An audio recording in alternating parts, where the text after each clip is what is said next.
if we want to do the y-axis using this graph right here, perpendicular cross sections to the y-axis, equilateral triangles. Now an equilateral triangle, if this is your base, aren't they all the same? All right. Now what is the base going to be? Isn't your base simply the square root of 4 minus y? The base of this cross section right here is the square root of 4 minus y. I'm going to keep that out for now. The base is the square root of 4 minus y. I'm going to leave it in terms of b. We'll put the square root of 4 minus y in at the end.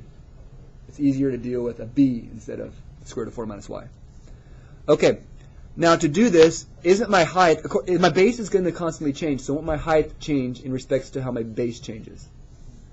So I need to find my height here. To find this height, I want to find that, h. Here's where it's going to get a little hairy. What you realize is, what is this length right there? That length right there, isn't that half of b? Isn't this b, this is half of b, and isn't that h? There's something called Pythagorean theorem. I could go h squared plus b divided by 2 squared equals b squared. A squared plus b squared equals c squared. Can I solve this for h and make h in terms of b? Yes. So when I get h is going to end up being, because you're going to square root it, and we're going to move this over, so won't it be b squared minus b squared over 4? Because won't that be b squared over 4? So could I simplify this? Yeah. Yes, but I'm just going to keep it as this for now. Is that okay? Now, the area of this triangle, the area of that triangle, isn't the area of the triangle going to be base, which is b?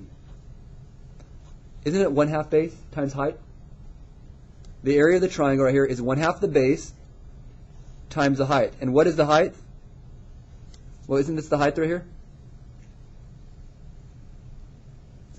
Which, actually, if we did that 4 over 4, put a 4 over 4 there, won't that be 3b squared over 4?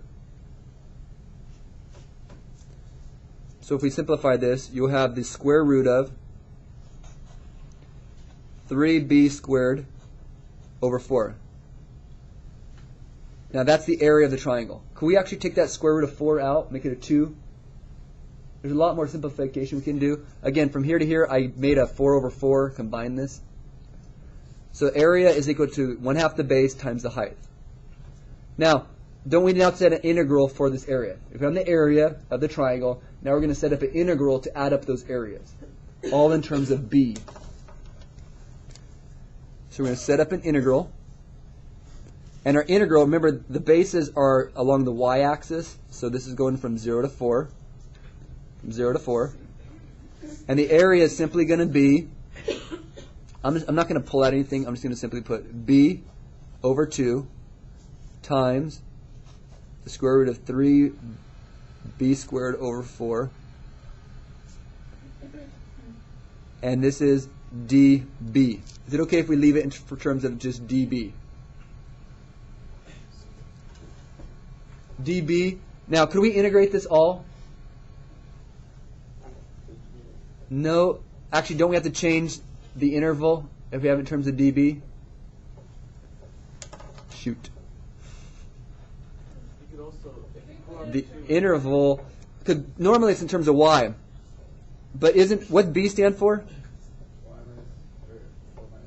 B is equal to the square root of 4 minus y. So when I plug in this, what is this value going to change to? Won't it be, what's 4 minus 4? 0. So won't this actually end up becoming a 0? And when I plug in this one, what's the bottom going to become? This one becomes a 2. Now, does it seem like my interval's backwards? Now, if you do it, won't your answer just be negative? But only, isn't that positive area? So do you really care about that? flip it and make it negative. You can flip it and make it negative, but your answer is going to be negative. It's okay. It'll kind of take care of itself because in the end, your volume is going to be negative, but you just think of it as positive because we're not talking about negative volumes. But you have to change your interval because we did the whole thing in terms of B. You have to change your interval in terms of B.